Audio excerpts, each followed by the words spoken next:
Welcome to our channel. Today we how to authenticate with Duo Security for secure logins step by step clearly. To begin the authentication process with Duo Security, ensure you have your device ready. Open the application or website that requires Duo authentication. Enter your username and password in the appropriate fields. After submitting your credentials, a Duo prompt will appear. You will see multiple options for authentication. Choose your preferred method for receiving a Duo push notification.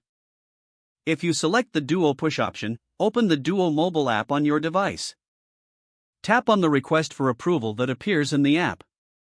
To authenticate via phone call, select the phone call option in the prompt. Answer your phone when it rings and press any key to confirm your identity. If you prefer a passcode, select the text message option to receive a code.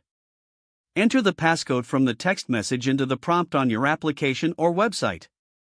After you complete the authentication process, you will gain access to your secure account.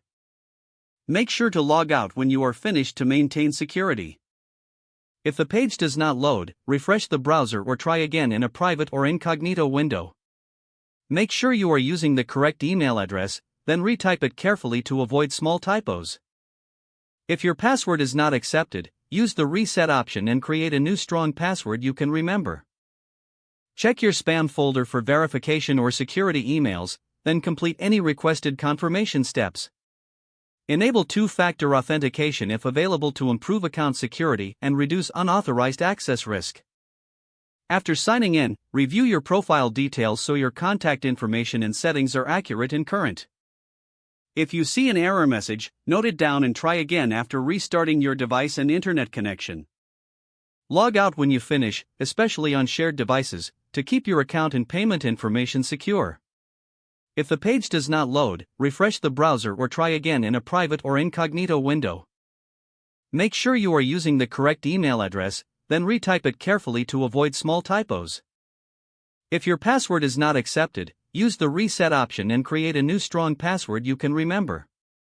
Check your spam folder for verification or security emails, then complete any requested. Enable two-factor authentication if available to improve account security and reduce unauthorized access risk. After signing in, review your profile details so your contact information and settings are accurate and current. Don't forget to like this video and subscribe to our channel for more step-by-step tech guides.